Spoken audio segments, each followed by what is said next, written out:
What is going on, everybody? Welcome back to the channel. Thank you so much for tuning in. Today I have a very exciting video for you guys. It is a vlog style video of the Toronto Barber Expo here in Toronto, where I was able to interview and ask questions from a bunch of the influencers and educators in the industry, such as Bossio, 360Jeezy, SeanCutHair, and Barber Josh OP. The video is packed with gems and advice for you guys. I had a great time. I had an absolute blast. Thank you to everyone who organized the event. Thank you to these educators and influencers for coming out. It was a great time. And without further ado and without me yapping anymore, let's get straight into the video.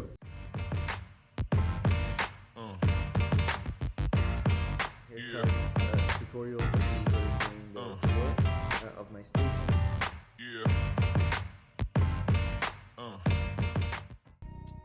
All right, so we're at the show right now. Education's about to start. It's 10:30-ish. There's lots of booths here. I'm gonna record some content for you guys of the booths. Yeah, it should be a good time. There's a lot of barbers here. I'm seeing a lot of familiar faces, and yeah, let's get it.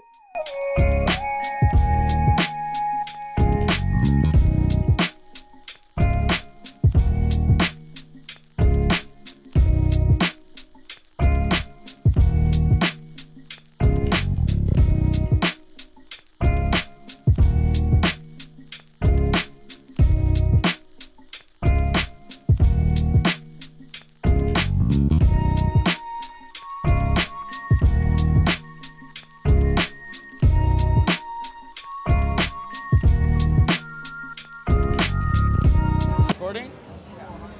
All right. He said let him know. What he said let him know? He said let him know. When you Okay, go ahead. We got the man, the myth, the legend, 360Jeezy, inspired the whole generation of barbers, myself included. First ever YouTube video I watched, haircut tutorials, was this guy right here. Man, Jeezy, you've been in the social media game, YouTube specifically as well, for a very long time. Right. How has your mindset changed in approaching social media now versus how it was back then when you started? Man, that's a good question. Because I honestly feel like back then, my drive was more like to inspire others. You know what I mean? Not to say that it fell off, but my hunger to get to a certain place was more back then than it is now. Now it's kind of like on cruise control, you know what I mean? But back then it was about like building, you know what I'm saying? If anybody in that building stage, work hard, you know what I'm saying? Like grind hard, don't stop. Like kick the lazy thoughts out the window, all that being complacent, relaxed, thinking that you could just come and go, all of that, nah, man, kick that out the door and work hard, man. Right. It's amazing advice, man. I got one more thing for you. So, you know, a lot of opportunities have opened up within the barber industry. Over the past few years, we've seen a lot of people come up as influencers and content creators. Where do you think the barber industry is headed and where that next growth opportunity is? Man, barber industry is headed for great things. I don't know what specifically, because we could have never predicted it to be like this. You know what I'm saying? I didn't think that I would even get this big, but it's going in the right direction, bro. Like things are getting better. Prices have gotten better. Haircut quality has gotten better. Thanks to you, man. No, I mean, I'm not taking no credit. I'm just saying, like, just all the way around, the barber industry has gotten better. So it's just up from here, man. It's awesome. It's awesome. Glad to hear it, bro. Appreciate the time. Appreciate the insights. And appreciate you teaching.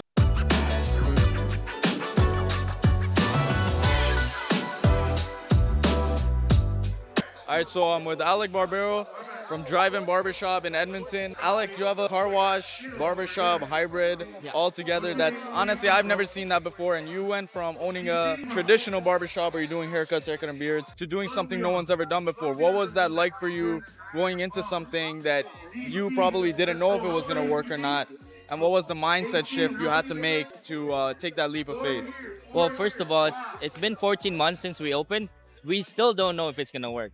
Right now, we're profiting, but you know, is it the best use of that space? I'm still like thinking about it. I'm not married to the concept. We blew up because of the concept, but you know, if I can put 20 more barbers, that might be more profitable, right? So right now, the first shop was the reason why I got the idea, first of all. So I'm still grateful for the first shop. I had a barber shop with like 10 to 12 barbers, and we had 12 clients at the time sitting, and then 12 clients waiting too. That's like total of 20 cars, give or take, outside. That's how I got the idea. Wait, why don't someone just wash their cars? It's just sitting there. There's no friction. Literally, all you have to ask your client is, do you want a car wash? It has to be the perfect dollar amount, obviously.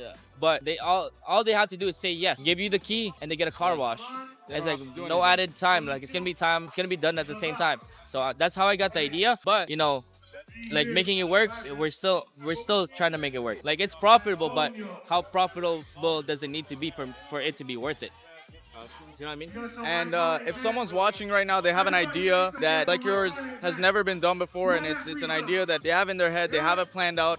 What would be your one piece of advice to them to, you know, not only plant the seed in their mind, but to bring it into fruition and make it happen and take that, you know, take that risk? Well, if you want to leverage someone else's experience, you gotta have a vision big enough so that there's room for everyone. Like for me, I wish someone would just come in as a expert detailer and just run that side for me, and then we just kind of split profit. But I didn't find that person yet. Yeah. I still think I'm gonna find that person. If not, I can just leverage, but I can just pivot. I mean, but you're only one hire away or one person away from going big, bro. All it takes is one good relationship, and you and him can just go boom. I'm still not even there, so I'm still waiting for that. That's awesome, bro. Appreciate the time, man. Thank you, bro.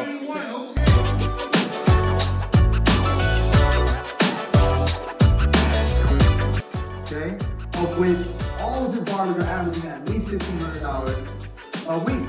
Okay, he moved to Tampa, so he has 2 barbershops in Massachusetts, but he lives in Tampa. He lives where he dreamed of living. All right, everybody, we're with SeanCutHair from Tune 45. Sean, everyone knows you're a massive success. You got YouTube, you got Tune 45, but you also have a shop and you have a family. You know, you got your wedding ring on right now. How do you find balancing such an ambitious career with that home life? It's tough. I mean, Josh and Bossio, who are about to be here, I actually picked up something from them. Both of them say the same thing. Like, really, there is no balance, right? Like, in a day, you can't, like, I'm in Canada. Yeah. So I can't balance it today. But this week, can I balance it? Like when I get home after being gone 3 days, I make sure to spend the time where it needs to be. So I think you just have to look at where your attention needs to be and attack whatever that is. Like if I need to be home, I'm gonna be home. And then when I'm like, oh, I haven't recorded a YouTube video, then I gotta go do that. So you're just constantly maneuvering to take care of wherever you need to be. But on top of that, you know, as I developed, I knew I couldn't be in the shop 5 days and be in Canada and be home. So I had to make some adjustments to free up my time to where I'm able to at least attempt to balance it, right? So a lot of us have a hard time when we're still in the shop 5 days a week and we want to make content or we want to educate, we want to travel. You know, you have to start to find ways to free up time from somewhere to be able to do whatever it is you're trying to do. And from when you started doing the whole social media thing and, you know, wanting to be an educator, what was the biggest shift in your mindset from then versus where you are now in terms of going into that next step? I mean, I've always kind of had the same mindset. I think it's just been, I think one thing people get way too caught up on really with everything, cutting hair, content, is just like, you just have to do it. So I just kind of threw out the like waiting until it was the right time or waiting until I had the right equipment or whatever it was. I just record content and I put it out. I just do a haircut. I did a hair color for the first time. I just did it, right? I just tried it. And I think I learned that early on that too many people are waiting. You know, I've been thinking about doing a YouTube channel or whatever it is. And so I think you just got to jump. And I think that's a mindset I've had. And I don't know, it's panned out for me. So I think that goes to say that there's not really as much reason to be afraid or be worried about whatever, and you just got to jump, and most of the time it'll pan out. That's awesome, man. And one last question for you. So over the past, you know, probably 5, 6, up to the last decade, social media has become really big in the barbering industry. Absolutely. And, you know, obviously you've also taken advantage of that. Where do you think that next big growth opportunity is in barbering that hasn't really been tapped into yet? I don't know. I mean, I work with 245 also teaching the DFS formula. I believe scissor cuts and longer hair are coming. So that's, you know, that's outside of social media. But I think the trends of the styles of haircuts that we're doing, even walking around here, I see a lot more hair than in the States. So I think that's coming, and I think my barber school teacher used to tell us that way back in the 80s, everybody grew their hair out and barbers wouldn't do it. Wow. And so when I was growing up, you didn't go to a barber. So now barbers are relevant again, but I'm afraid as these longer hairstyles come about, that if we're unwilling to learn and all we do is fades, then we're gonna start to, diminish what we do. So I've always had this idea to learn everything I can so that nobody walks in that I can't cut. But I think that's the next step. I think the trends are gonna change. I think it's not gonna be just fades anymore. I work for Babyliss, so hopefully people still want some clipper work, but I think it is gonna shift kind of the styles that we're doing. And I think the people that get on board with that are going to have the most success. That's awesome, man. Thank you so much for your time, brother. No problem. Appreciate you, bro. Yep. All right, so we're with Stay Gold here at Toronto Barber Expo. I have one question for you. You used to be behind the chair cutting hair every day. Now you're a big educator. Everyone knows you're a massive success. What has been the biggest shift in mindset for you from when you were behind the chair to where you are right now? It's believing that you can do more.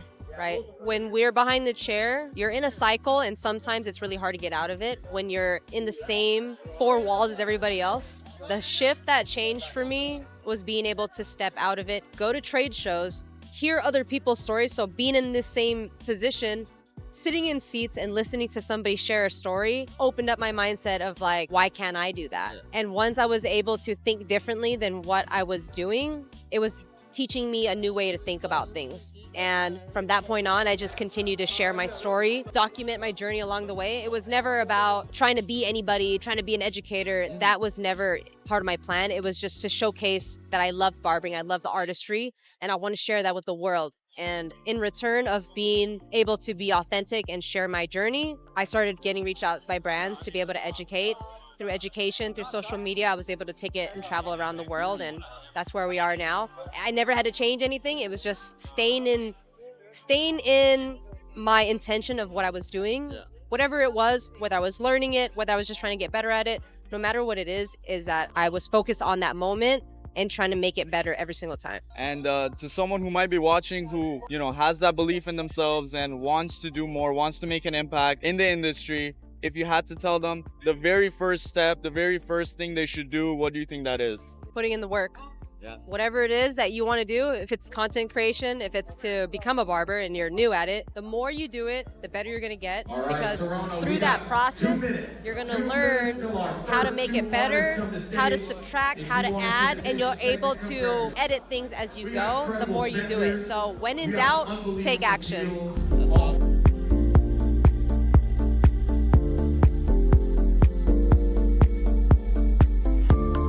Alright y'all, so we're now pretty much more than halfway through the day. It's 3:30. I've been having a lot of fun so far talking to all these artists. We're actually gonna go grab some food now because they had pizza. They all ate it, man. They finished it. So we're just gonna go to the Subway down the street real quick, grab some lunch. I hope you guys have been enjoying the video so far.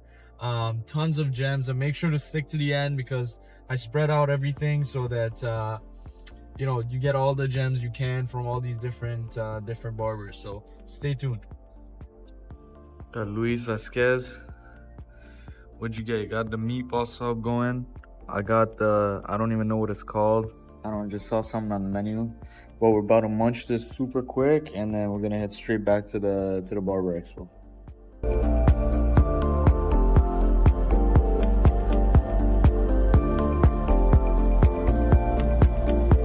All right, we're with the man here, Barber Josh OP. Josh, first of all, it's your first time here in Toronto, or you've been here before? No, my second. Your second time. I did a 5-day course and a look and learn here, but like before COVID, like 2019. Oh wow! So welcome back to the city. First things. Appreciate it. One thing I wanted to ask you. So you have completely changed, in my opinion, the way that people see precision cutting now.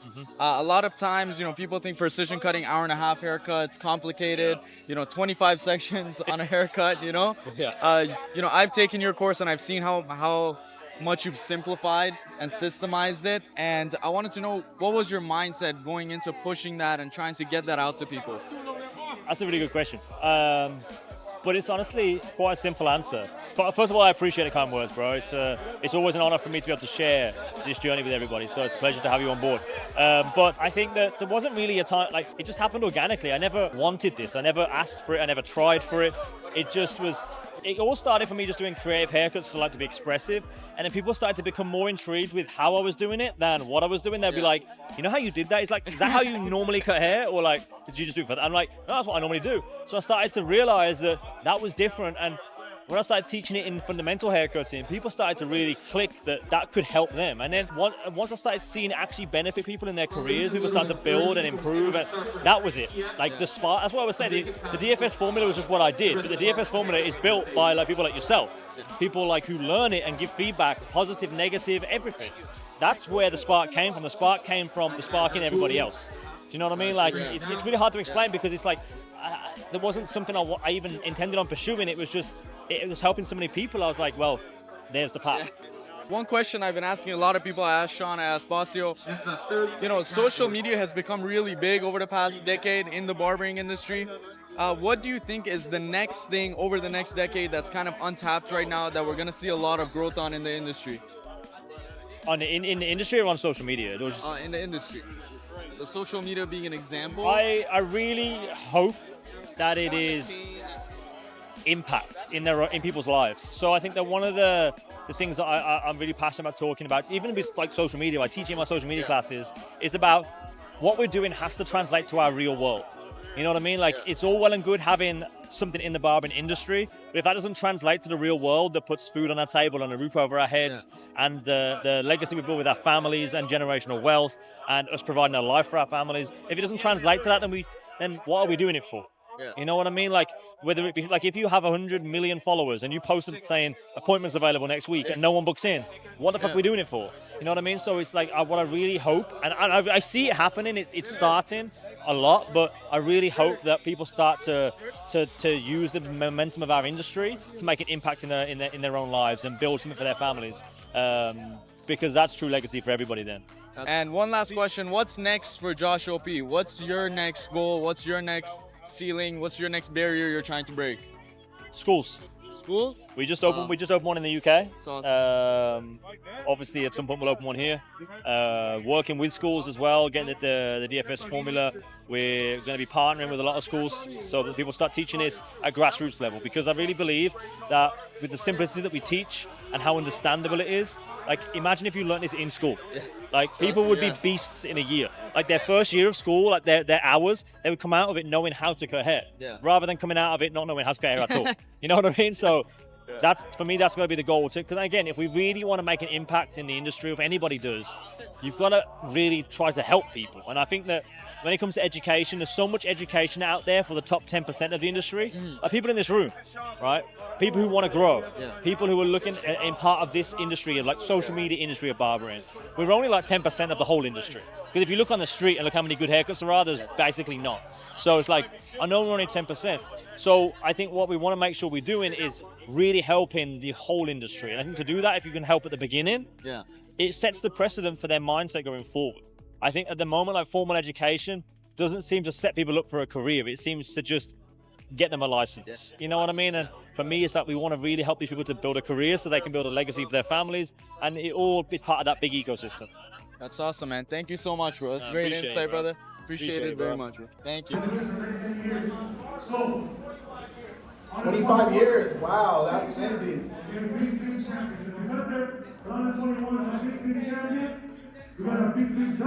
All right, we got the man, the myth, the legend, SeanCutHair right here in the building. Chris, bro, you've built multiple businesses, Tomb 45, you built your shops, and I think we can agree that none of that would be possible without being able to build a great team around you. Absolutely. So if you had to give advice to somebody who is new to leadership and wants to build a strong team, what would that advice be?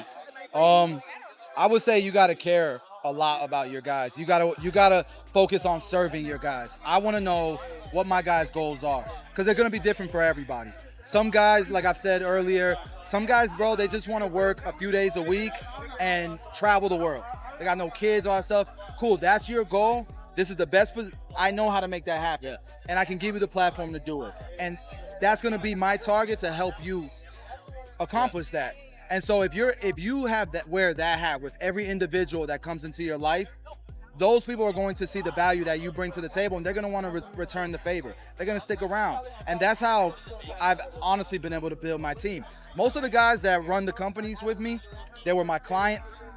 We went to school together. We worked at a fast food restaurant together, right? And we just kind of stood together and we grew together. But that wouldn't have been possible if we didn't care about each other's success. You got to build a big pie.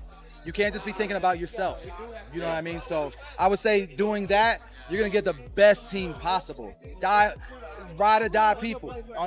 Family. Like these guys, bro, I'm the godfather to a bunch of their children.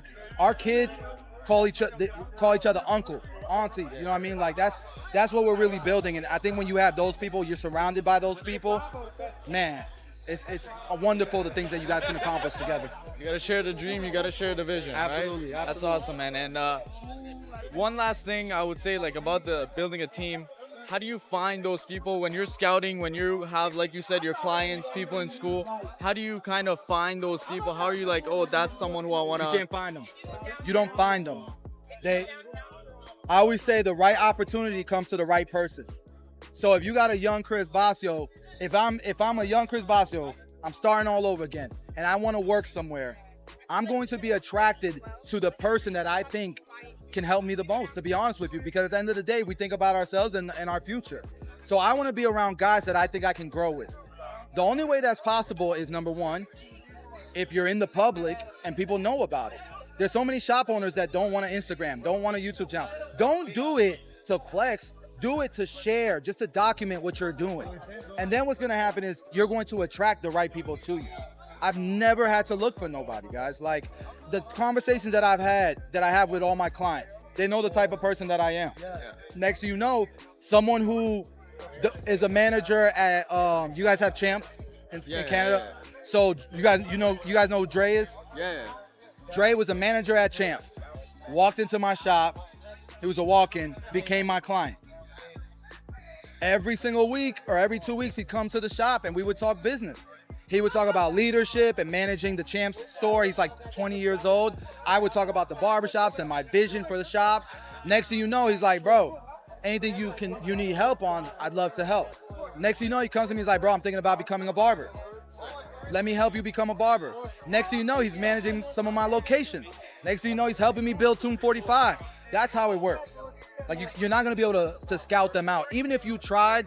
How many of you guys are shop owners? You're a shop owner? Yeah. How many times have you interviewed somebody? They tell you everything you want to hear. The perfect candidate, then you hire them, and it's like, what? I can't even get the guy in the shop on time. There's walk-ins in the shop, he's not even here. He's outside smoking cigarettes.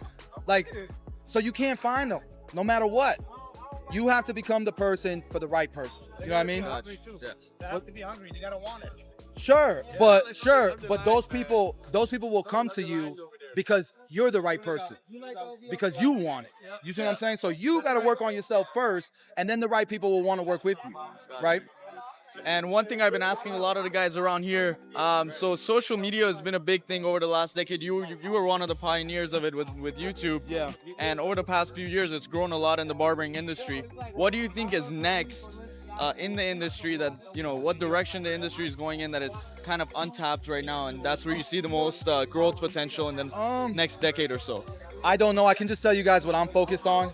I'm focused on helping barbers actually make money. And I'm focused on scaling that. If you notice, I haven't uploaded a tutorial in a very long time. I'm not on social media like I used to be, because I don't think that's the future. I think the future is actually put boots on the ground, helping barbers become successful, building systems, and we're really underserved. I'm not gonna lie, apps are not the greatest. There's not a lot of tech companies running to the barbering industry to bring value, because they don't respect the industry. There's not a lot of accountants that want to work with barbers. There's not a lot of, you guys don't even have a barber's license out here, because they don't even think it's worth their time to create it.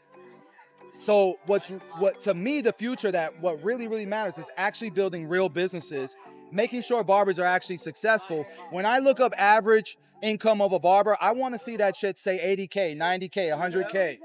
Then so the rest of the world will take us seriously.